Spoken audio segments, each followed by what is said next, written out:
If you're a coach or agency owner that has thousands of followers on different social media platforms, but you're unable to convert a lot of these leads into potential clients that would be booking a call with you, then in this video, I'll be talking about how you can actually reduce that friction with those potential clients.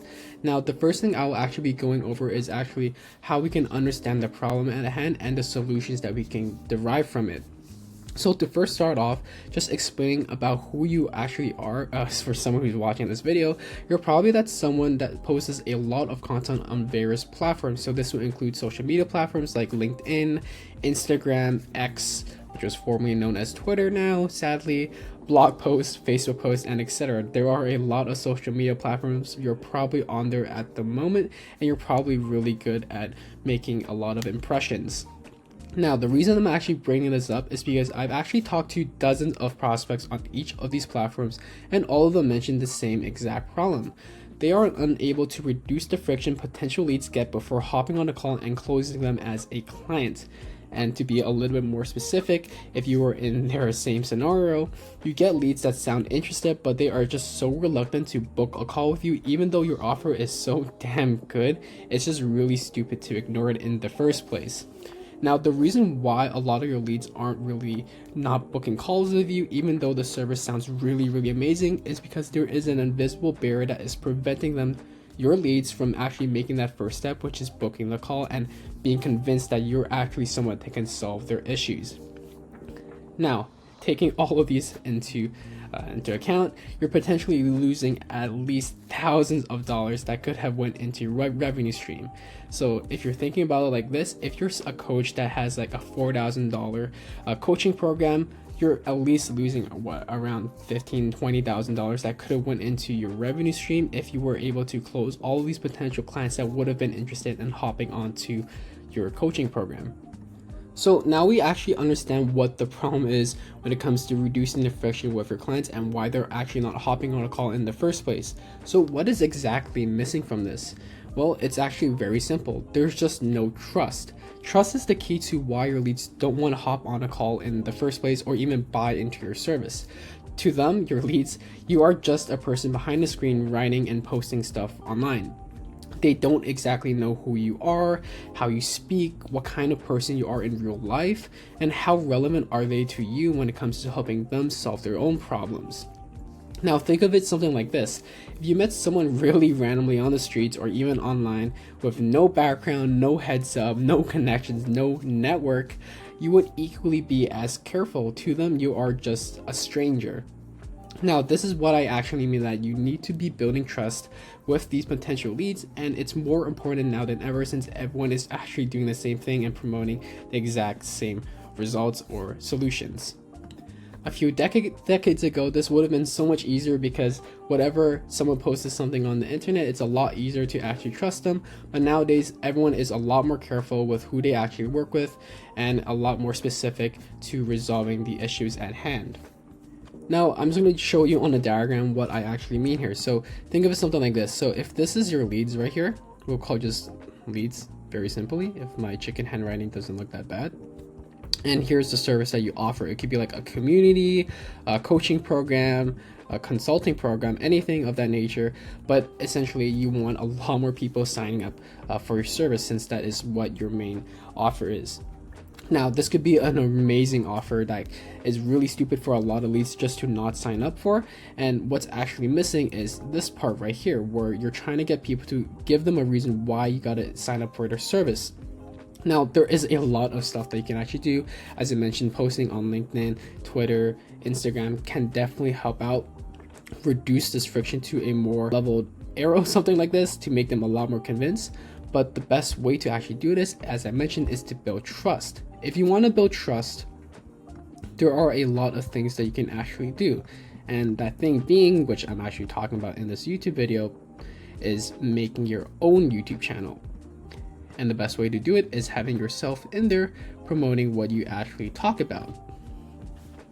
I hope this diagram actually makes a little bit more sense, because to really develop that trust into your service, leads would need a reason to actually believe in you and how you can actually solve all of their problems in the first place. So now we understand why trust is actually so important in developing your leads and getting them to actually trust you so they can sign up for your service. So how can YouTube videos actually help this? Well, video content increases trust and builds a lot of loyalty for a brand. And there are some supporting statistics behind why YouTube videos or YouTube videos in general is very good. 87% of leads trust a brand that makes video content. 52% of leads are more likely to share video content than any other forms of content. And 80% of leads recall a video that they've watched 1 month ago. Now, these are actually amazing statistics and just proves that video content is on the rise at the moment, and there is a lot more people using video content out there, and they can just recall information so much easier. And that's exactly what you want to do with your leads, is that you want them to really recall everything that you just mentioned and have them remember the fact that you can actually solve their problems. Now, writing LinkedIn posts, Instagram carousels, X posts are all great attention grabbers, but it does not work as great converters. And that's the realization a lot of creators who previously dominated on these different platforms are starting to realize. Taking Laura as an example right here, who has over 100,000, or I guess close to 171,000 followers on LinkedIn. She actually started her YouTube channel more recently, about 6 months ago, and has started gaining a lot of traction, just helping a lot of other these professionals start their own personal brand on LinkedIn. And the funny thing is that a lot of her LinkedIn posts that she previously created that went viral actually translated really well into a YouTube video right here. And if you think of it like this way, this is actually a great way to gain a lot of exposure on a different platform that maybe some people just don't really know about you. I wouldn't know anyone that doesn't know Laura, but just taking this as an example. Now, just taking this into mind, there is a lot of reasons why videos are so important, as I mentioned from the statistics. And if you think of it like this, other platforms like Instagram, even LinkedIn, X has even video features, are now introducing video creation elements. As you can see, the rise of short form content has become a lot more popular nowadays with TikTok, Instagram Reels. Even LinkedIn has started making their own venture into producing short form content, and a lot of creators are starting to post short form videos on their LinkedIn post. Now, how do you actually know what videos work out there on YouTube? Well, it's a lot less simple than just filming a video and calling it a day, because you can't just post a video just introducing yourself and doing very basic video content that a lot of other YouTubers are doing nowadays on YouTube, because that's not what your niche is actually asking from you. And to be honest, anyone can do the exact same thing that you're trying to promote. But what you want to do is that you want to see what is working on your other platforms. What is getting the most impressions? How are people reacting in the comments? Is the reception positive? Do people like the content that you are posting? These are the questions that you should be asking yourself when deciding what type of videos actually work really well on YouTube, and what kind of videos you should definitely capitalize on in order to convert a lot of these potential leads into clients that would love to work with you. Now, the chances are, if you posted content on another platform and it does really well, as I mentioned with Laura, you would get better reception in a video format. And the reason behind this is because if there is content that is working out really well on one social media platform, the chances of it working on a second social media platform and having it go viral is actually very high. And this is the exact same case with YouTube. People often find it very interesting on YouTube when you convert a written type of media into a video format, because the visuals, the edits, the graphics that a lot of people find interesting would definitely help them retain the information a lot better. And that exactly relates back to what I mentioned earlier about the statistics about how 80% of leads can recall a video that they watched around a month ago. So other than just using some of your old posts that you've created before, when you're creating videos out there on YouTube or videos in general, you want to create video content that is targeting your niche's pain points. Oftentimes these are very high converting, and viewers get to see how you really understand their problems and the solutions that you can create for them. Now, to really get these potential viewers interested in actually watching your videos or even converting over to your YouTube channel, you should definitely be talking about case studies, transformations you created for existing clients, pain points and problems that your niche is actually experiencing, and how you can show you can create value for them. These are just amazing ways where you can create amazing videos and of course get a lot of people to actually watch your videos and consider actually converting over into working with you. And I used the word actually quite a lot in this video. But anyways, moving on to the next part, where I'll be talking about how views and subscribers don't mean really anything and you shouldn't be caring too much about it. Now, everyone has the mindset that you need to be big on YouTube to justify what you are trying to promote. This really only matters if YouTube is your only source of income, which I do not recommend, of course, because this is not sustainable at all, and there are just better ways to generate income, as for example, your services. Now, if the video targets the main pain point or problem and gives a solution for it, viewers are actually more likely to trust you as an expert.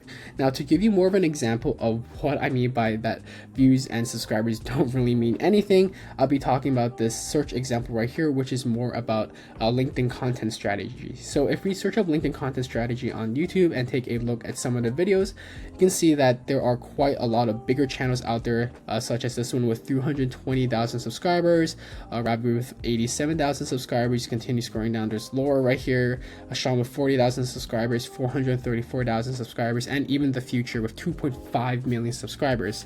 Now, if you take a look carefully at who's actually ranked in the top search results on YouTube, you can see that Dylan, who only has 6,000 subscribers, is outranking all of these bigger channels that have millions or even hundreds of thousands of subscribers, and even the views that are much lower is still getting him promoted really high in the YouTube search results. And this is just to prove that YouTube does not really care if you are a big YouTube channel or a small YouTube channel. They just want to promote the content that speaks the best to your viewers' pain points, and YouTube would happily do that with the algorithm nowadays. YouTube just loves to promote newer content, younger channels, compared to all of these older channels that have been on the platform for so long. And to give you another example of what I actually mean that views and subscribers don't really matter, I'll be talking about my old YouTube channel. So if you want a lot more in-depth example or insight into what my YouTube channel was actually about, you can actually check out this YouTube video right here, which I will link in this document. So anyways, just talking a little bit more, just really briefly, I made this YouTube channel meant to help a lot of high school students get into my university program. It was a very targeted niche with a few views and only had 100 subscribers. But in just 4 months, I created a bunch of results that actually provided me with a lot of positive reactions, and if you put it that way. So on each of my videos, I actually achieved over 100 plus comments per video by high school students asking questions about my university, thousands of views per video that is still consistently gaining over time, and coached more than a dozen high school students personally to help them apply to my university and ease into the first year. Now, if you're wondering where are the results from this, you can actually take a look at some of the reactions I got when it comes to uploading my YouTube videos and coaching some of these individuals and actually applying to my university, as I mentioned earlier. You see, a lot of this is positive reception, and from these personal coaching clients that I actually helped out, they really enjoyed my YouTube channel and all the content that I posted it on there. And that's what I mean that views and subscribers just don't really matter. If your content can really help out the problem that they're dealing with which is for this example, which is applying to my university, then they would 100% trust you and see you as the go-to expert when it comes to your field of expertise. Now, when it comes to promoting your YouTube videos, there is some stuff that you would have to keep into account. So just relying on YouTube videos to push out your content out there is not good enough to generate results nowadays. You definitely can get people hopping onto the YouTube searches and searching up the problem they have, but results do come a lot slower, around 3 to 6 months to actually see it. But there is actually a way to boost your results by promoting your videos on your different social media channels, especially if you have thousands of followers on these different social media platforms. Now, just talking a little bit more on these channels where you have the most interaction with potential clients, you can create a LinkedIn post dedicated to talking about your YouTube video you created, posting an Instagram reel giving a snippet of what the video is actually about, and make a blog post as a written version of the video you made. All of these examples that I'm giving right here are great ways of channeling a lot more traffic into your videos and getting all these existing followers and potential clients watching your YouTube channel and convincing them to actually convert over into working with you. Now, if you want to promote your YouTube channel as much as possible to get these potential clients who are already interested to be fully committed into working with you, you gotta really push your YouTube channel out there with your existing platforms. Now, existing followers would 100% convert over to your YouTube channel, subscribe and watch your videos, and become convinced that you aren't someone behind a screen and you actually know what you're talking about. And this is exactly how you reduce the friction with your clients. Now, to show you what I actually mean about promoting your YouTube channel or YouTube videos on different platforms, when it came to my old YouTube channel for university content and getting a lot of these potential clients that would have been very happy in working with me, I created a lot of posts on Reddit, and that is something not a lot of people actually do nowadays, but it was a great platform, especially for university students, since a lot of them do talk about university on Reddit. But anyways, so I created a bunch of posts on subreddits about Rom Commerce, U of T, talking a little bit more about my experience, about how the application goes for my program, and helping a lot of high school students do the application process. And this is how I actually generate a lot of the traffic for my YouTube channel, getting these potentially very interested leads and getting coached by me personally. And this is all I just actually wanted to show you on this document, on the reasons on how you can actually reduce the friction with your clients. Now, if you found this document very interesting or found any of the information I gave in this video really helpful, then please let me know in the comments, and I can definitely give you some more information on how you can start a YouTube channel to really promote your service out there and help all of these potential viewers, potential leads that were very hesitant on hopping a call with you or signing with your service, and actually convincing them over to working with you. Now, if you want direct help when it comes to growing your YouTube channel, feel free to book a call with me using the link in the description. And by doing that, we can definitely hop on a call to talk a little bit more about how I can help you out with my own YouTube service, on how you can grow your YouTube channel really easily and pair it with your social media platforms. But yeah, this is all I just wanted to show in this video, and I hope you have a great rest of your day. And of course, go kill it on YouTube, as I always say in my other YouTube videos.